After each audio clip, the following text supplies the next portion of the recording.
राज्यातील अवैध ओव्हरलोडिंग वाहतुकीविरोधात गेल्या 3 महिन्यांपासून जनजागृती आणि वैधानिक अभियान राबविणाऱ्या नागपूर ट्रेलर्स ओनर्स असोसिएशनचे अवैध ओव्हरलोडिंग प्रकरणाची स्वतंत्र आणि उच्चस्तरीय चौकशी करण्याची मागणी केली आहे। या संदर्भात आयोजित पत्रकार परिषदेत संघटनेच्या पदाधिकाऱ्यांनी शासनाकडे तातडीने कठोर कारवाईची मागणी केली। पत्रकार परिषदेत सांगण्यात आले की अवैध ओव्हरलोडिंगमुळे रस्त्यांचे मोठ्या प्रमाणावर नुकसान होत असून अपघातांची संख्या वाढत आहे। त्यामुळे निष्पाप नागरिकांच्या जीविताला धोका निर्माण होतो। शासनाच्या मालमत्तेचे नुकसान होते, तसेच नियमांचे पालन करणाऱ्या प्रामाणिक वाहन मालक आणि ट्रान्सपोर्ट व्यावसायिकांवर आर्थिक अन्याय होत आहे। संघटनेने आरोप केला आहे की काही ट्रान्सपोर्टर, व्यापारी आणि संबंधित अधिकाऱ्यांच्या संगनमताने हा अवैध व्यवसाय सुरू असल्याची चर्चा आहे। नुकत्याच एका ट्रान्सपोर्ट व्यावसायिकाने पत्रकार परिषदेत काही एजंट अधिकाऱ्यांच्या संगनमताने वाहनांकडून कथितपणे अवैध वसुली करत असून त्या बदल्यात ओव्हरलोडिंगला मोकळीक दिली जात असल्याचा दावा केला होता। या आरोपांची निष्पक्ष आणि उच्चस्तरीय चौकशी होणे आवश्यक असल्याचे असोसिएशनने म्हटले आहे। महाराष्ट्र शासनाने या संपूर्ण प्रकरणाची गंभीर दखल घेऊन स्वतंत्र चौकशी करावी आणि दोषी आढळणाऱ्या व्यक्ती किंवा अधिकाऱ्यांवर कठोर कायदेशीर कारवाई करावी अशी मागणी संघटनेने केली। त्यामुळे प्रामाणिक ट्रान्सपोर्ट व्यावसायिकांचा विश्वास कायम राहील आणि कायद्याचे राज्य अधिक बळकट होईल असा विश्वासही व्यक्त करण्यात आला। मेरा नाम शैलेंद्र मिश्रा है।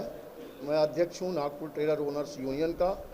ये ओवरलोडिंग के खिलाफ हमारी जो मुहिम चल रही है, इस संबंध में हम प्रेस वार्ता ले रहे हैं और हम आप लोगों से निवेदन कर रहे हैं कि इसको आप अपने हिसाब से अपनी आवाज़ को बुलंद करें और इसके लिए हमारे यूनियन चुप नहीं बैठेगा। ये तब तक करता रहेगा, इसके खिलाफ आवाज़ उठाता रहेगा जब तक इसकी प्रभावी कार्रवाई नहीं हो जाती है। आपने इसके किसी को तकरार की है?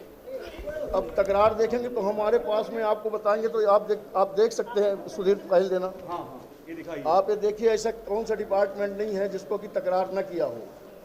सबको दिया है, एक बार नहीं, 2 बार नहीं, कई बार दिया हुआ है।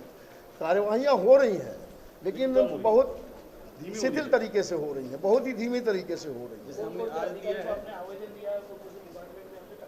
हमने तीनों आरटीओ को दिया है, कलेक्टर साहब को दिया है और आपके एसपी साहब ग्रामीण को दिया हुआ है।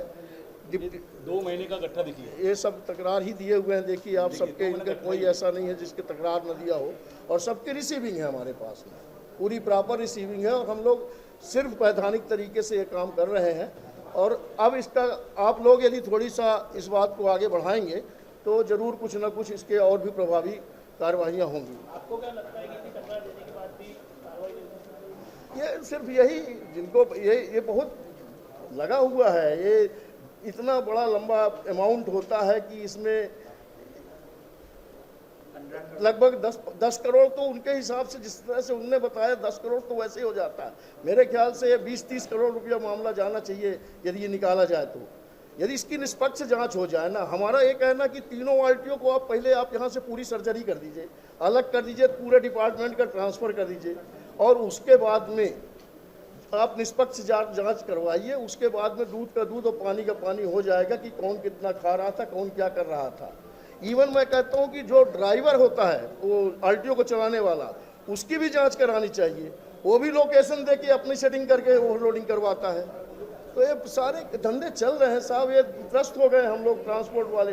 पूरा बिजनेस पहले ही हम लोगों के साथ में ऐसा चल रहा है, वो आज की डेट में बिजनेस भी नहीं है, काम भी नहीं है और ये जो थोड़ी बहुत काम है तो उसकी वजह से अब ये लोग चलाने नहीं दे रहे हैं।